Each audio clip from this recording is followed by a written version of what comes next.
Morning, everyone. So, here we go. Another RC review for you.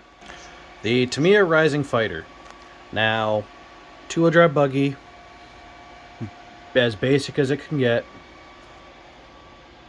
Ground clearance, enough for low-cut grass, gravel, dirt, sand, asphalt. Your basic off-roading stuff. Mud, a little bit of mud. Nothing too heavy. As you can see, pretty easy to work on. Everything is out in the open.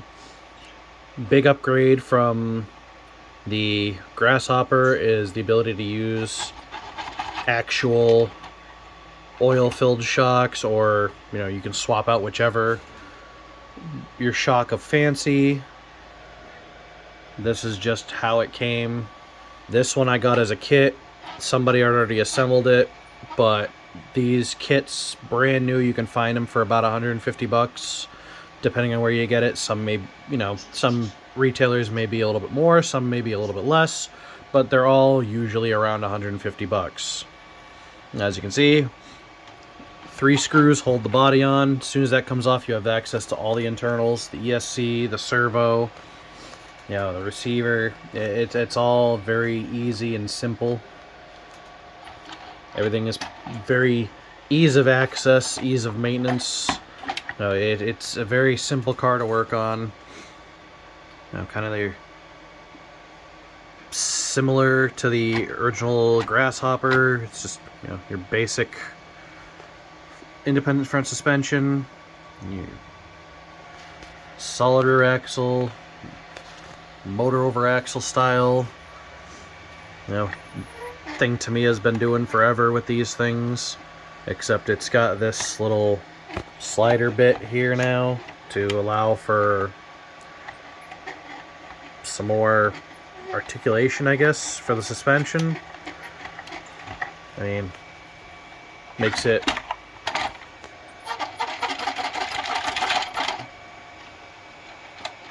not exactly sure why they did that, but hey, whatever. It works. It's simple. Now, one thing I am very glad they did when they went to the Grasshopper 2 from the Grasshopper and the the Rising Fighter here, is this battery door is no longer just a basic pop open. It's got these 2 little spots for body clips to hold the battery door closed, so that way it doesn't just pop open on you while you're driving around. However, the biggest drawback still that they haven't fixed, or didn't fix because it was just cheap and effective to still use it, is these flimsy steering links. You hit something a little too hard, that's going to bend, and then your toe is going to be all out of whack, and you're going to lose steering, or at least lose part of your steering. I have had that happen on this thing. I was going around an oval track and I hit the wall a little too hard, coming out of a corner, and trying to avoid another car, and I smacked the wall pretty good, and one of these bent. I was able to just drive it back over to me, bend it back real quick, and off I went again. But biggest flaw and the biggest pain in my ass on these things is that very flimsy steering link. Other than that, it's relatively easy to work on, relatively easy to do any modifications to, because everything is so open and you've got access to everything. Want to swap out some new shocks? Right there, boom, two screws. Same thing with the back, 2 screws, kind of like with every other modern truck. Just 2 screws, done. I'm running a brushless system in this, but most of the time you're going to run them brushed. But hey, it's fast. Well, it's not fast, but it's quick. I think this with the gears in it, I think it's the stock gears. This will probably do maybe 30, if that, on 2-cell. Now, I haven't really been able to test it yet because I don't feel like strapping my phone to this thing to check the speed using a speed tracking app, so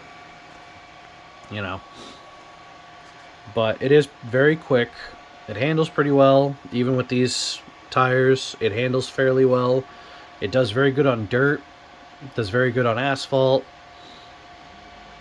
And I mean, low cut grass, it'll do fine. Anything a little taller than that, it starts to get bogged down. So I mean, you get the good with the bad with these things.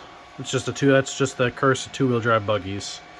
With that limited ground clearance, and yeah, there really isn't much more you can do with it, unless you go to bigger tires. But then when you go to bigger tires, then you start running into the fact that you're gonna have to remove this or cut this, so that way it'll allow for the steering angle. You'll have to worry about the tires coming close to rubbing the body.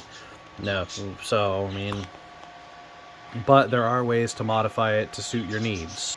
Overall, I think the Rising Fighter gets an 8 out of 10 rating, just because it's pretty wallet friendly, fairly budget friendly for just a two-wheel drive buggy that you can basically get just about ready to run as a kit.